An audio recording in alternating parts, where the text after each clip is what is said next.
Thank you, Mr. Chairman, and thank you both for being here. I know we have met actually on separate occasions, not always on the best terms, but we're all fighting for the same thing, hopefully this country, and the right to still be entrepreneurs. I think what the biggest fight is here, though, is that we seem, as business owners, as farmers, as I said in front of you, I'm farming the same land that now is the fourth generation. And it seems like every time we turn the corner, what we're doing is we're asking more and more permission to just simply do the same job that we've always done. I think you're going to find it very hard to find somebody that's got more interest in their water than the person that's owned that land since before statehood. But the way the definition is wrote with navigable waters, I'm finding it very hard to understand, ma'am, and maybe you can clear it up to me, how a stream gets into that. Maybe just simple-minded individual from Oklahoma that's been blessed enough to be able to be a congressman, navigable waters would be at least something you could put a canoe on. Congressman, navigable waters has had, since the inception of the Clean Water Act, had a great deal of attention and litigation as well as court decisions.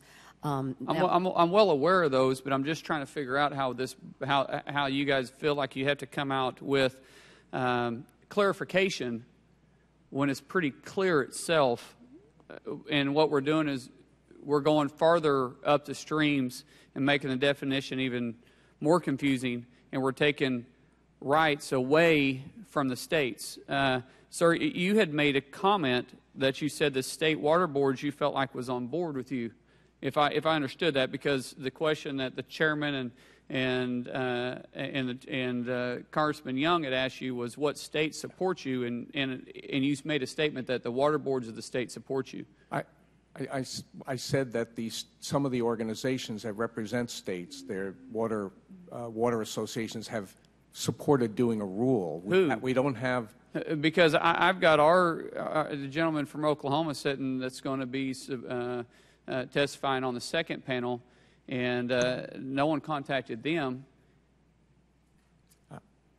So who is it that you said is supportive of you? Because if we're going to try really taking in the waters and having the best interests of the landowners, the people who pay the tax to own that land, the people who live in that state, wouldn't you think you would take the time to comment before you made this, not requiring them to come out afterwards and make comments? When I find it almost laughable when you guys are going to have these comments out, which really isn't going to have that much impact. You might add a thing or two, but the rule's already out. You've already made your mind up what you're going to do. Otherwise, you would have consulted them beforehand. Is that not correct?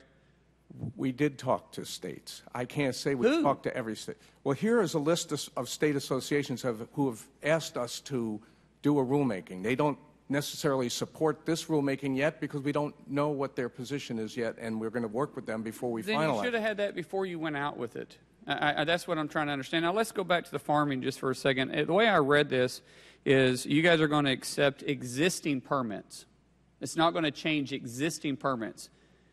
Is that not correct, ma'am? That's correct. Okay, so now what about that existing permit? What happens? Does it stay with the land, or does it stay with the holder of the permit? Say my father, which I'm not hoping he does by any chance, but say my father owned the permit and he passed away and had to be transferred to myself. Is that considered an existing permit still yet? If it's applied to the land that it was permitted on, but the land has essentially changed hands, so the permit will change hands too. I believe it goes with the land. You believe? Because it doesn't read that way. Well, and that clearly... It doesn't read that way at all, and there needs to be clarification on that, because I can tell you, I've read it, and the way I read it is that every time we lose a generation and the farm changes hands, which you know, farms are generational, we're going to lose farms as this happens. Congressman, most agricultural practices are exempt from the Clean Water Act. Most, ma'am, there's still permits because you had enough worry about it that you put in it that existing permits. It specifically says existing permits. So we keep using this that most are exempt. Actually, what was first said was, sir, you said that all ag is exempt. Now we're to most. All normal agricultural activities. Normal. Regular. What is you know, considered plowing, normal? Because what I planting, do isn't plowing, and considered normal. harvesting. You guys Those are already things came you do. into my land and said we couldn't spread chicken litter anymore. That was on my property. You guys came in on my property and said we couldn't spread chicken litter anymore, effectively killing the chicken industry around for the small business owners. So I don't want to hear that anymore about normal. Normal is what? How many farms have you been on?